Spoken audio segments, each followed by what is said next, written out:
안녕하십니까. 영산철학관을 운영하고 있는 김찬규라고 합니다. 오늘은 지난 시간에 편인과 정인에 이어서 비견과 급제의 작용에 대해서 알아보도록 하겠습니다.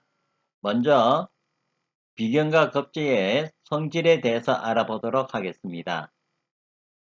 비견과 급제는 나와 같은 동류인이 형제, 자매이고 나의 죄를 쟁탈하는 자이기에 흉신이나 신약한 명예는 나를 돕는 자이니 길신으로 작용합니다. 비겁이 많으면 고집이 세고 자기 주장이 강하여 형제나 친구 간에 다툼이 많아 고독하며 육신의 덕이 없어 자수성가합니다.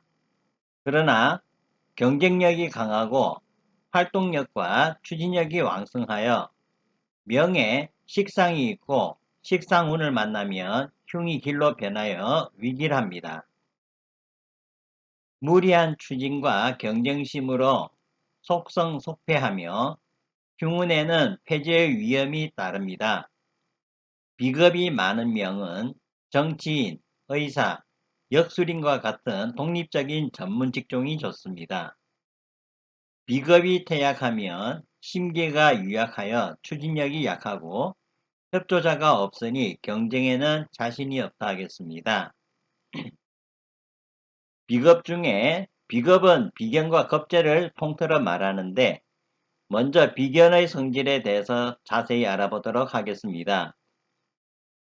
비견은 어깨를 나란히 한다는 뜻이니 가정으로는 형제요 사회로는 부모가 되기도 합니다. 즉 나와 동조자가 되는 것이니 나는 그 힘을 믿고 암만성이 있게 되어 다른 사람과의 협동심이 없이 독주하려는 기질이 많고 또 다른 사람의 의사를 잘 받아들이지 않는 외고집이 있어 사교에는 능하지 못합니다.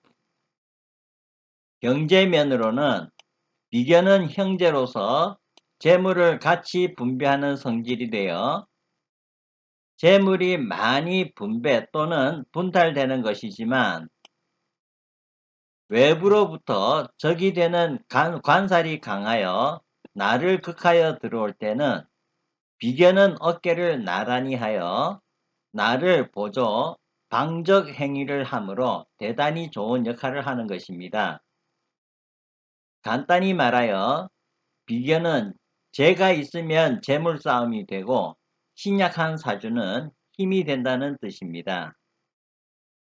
육친면으로 볼 때 비견은 극제하는 성질이 있으므로 재는 아버지요 처가 되어 비견이 많으면 극부 극처가 되기도 합니다.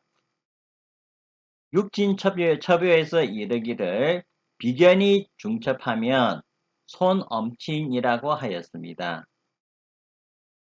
그리고 남명의 일주는 처의 자리가 되는데 일지에 비견이 놓여 있으면 예를 들어 갑인일이나 을묘일 등 처위가 처의 자리가 일지와 동등함으로 인하여 여필 정부의 정신은 조금도 없이 부군의 말을 듣지 않고 가끔 대립 충돌이 있게 되는 단점이 있는 반면에 남편이 출가하면 남편 못지않게 일을 잘 처리하는 장점도 있습니다.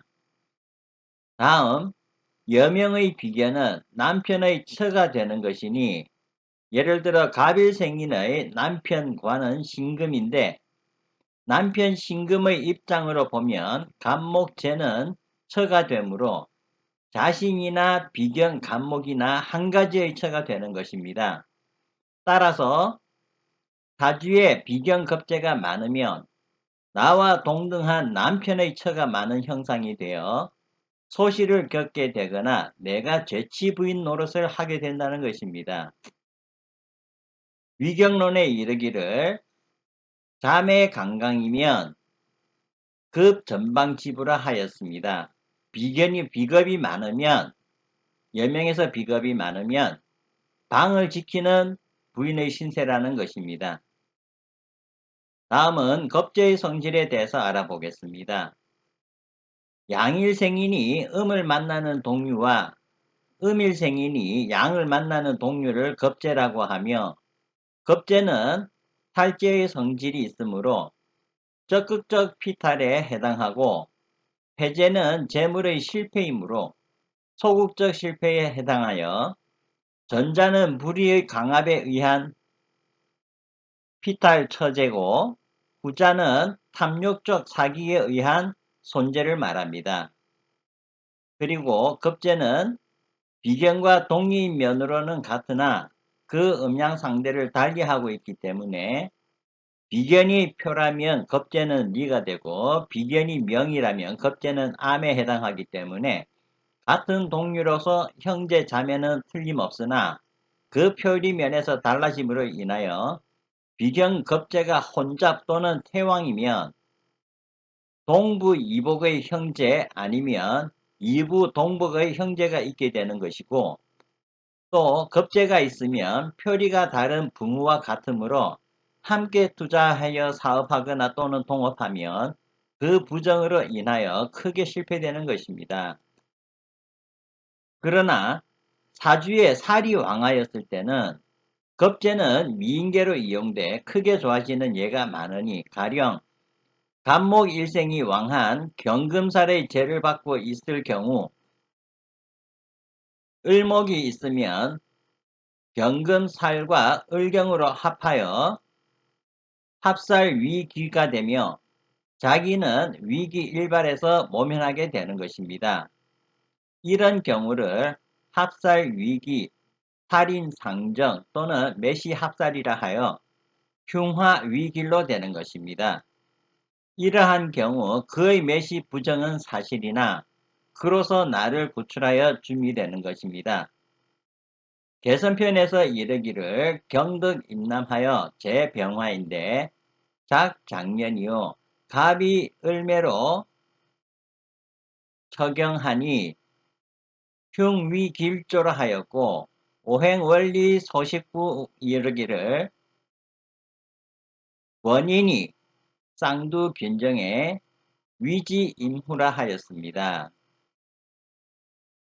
다음은 비급의 작용에 대해서 알아보도록 하겠습니다. 연주에 비급이 동주하면 초년에 양자로 가거나 부친과 인연이 약합니다. 월상에 겁재가 투출하고 연상에 재성이나 관성이 투출하면 조상의 유산과 관록은 누이나 형제에게 먼저 돌아갑니다. 월상에 겁재가 있으면 파처하고 파재가 따르고 시상에 겁재가 동주하면 늦게 파재하고 동업은 반드시 실패합니다. 월주에 재성이 있고 시주에 겁재가 동주하면 선부 후빈하고 이복 형제나 누이 오빠가 자신보다 뛰어나게 됩니다. 비견이 월이나 일지에 있어 일주가 강하면 주체성이 강하고 고집이 세어 타인의 지배하에 있기를 싫어하므로 전문직이 좋습니다. 비겁이 일지에 있으면 철을 업신여기고 외골 인생을 살아가게 됩니다.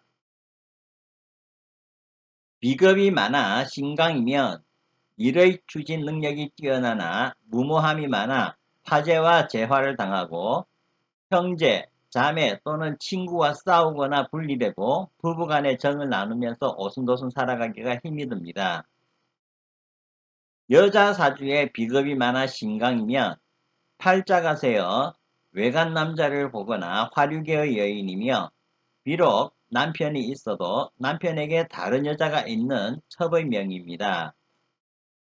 관성이나 재성이 비겁과 동조하거나 합을 하면 남편이나 처에게 반드시 애인이 생기고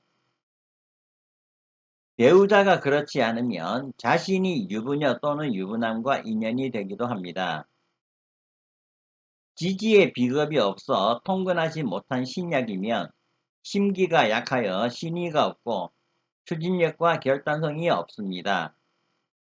재가 많고 비견이 있으면 형제나 친구 덕을 보고 동업에 이익이 있습니다. 월간에 비겁이 있으면 반드시 형제 자매가 있으며 비견이 사, 묘, 절지에 놓여 있으면 형제가 병약하거나 인연이 없고, 비견이 백호대살지에 놓여 있고 형충이면 형제가 흉사합니다. 겁재가 있는 신강명에 편관이 투출하면 권위를 떨치나, 편관이 없고 식상도 없다면 외면은 반듯하나 속으로 험독하여 제멋대로 살아가는 자입니다. 비겁이 많으나 식상이 있고 재성이 있거나 행운에서 재운을 만나면 부를 이루지만, 행운에서 식상이 파극되면 파지하게 됩니다. 겁재와 상관이 동주이면 제멋대로 행동하는 무례한으로 재액이 있는데, 이때 인수가 있어 상관을 극제하면 재주가 뛰어나 연예인이나 기능인으로 부와 명성을 얻습니다. 본명에 비겁이 많으면 재물과 인연이 없으나, 본명에 겁재가 많으면 재력가의 남편을 만나 돈을 잘 쓰나, 만약 본인이 사업하면 파지합니다. 비겁이 길신이면 흉운에는 형제, 친구가 먼저 흉액이 있고, 기운에는 본인이 형제, 친구보다 먼저 길사가 발생하기도 합니다. 이상으로 비겁의 작용에 대해서 알아보았습니다. 감사합니다.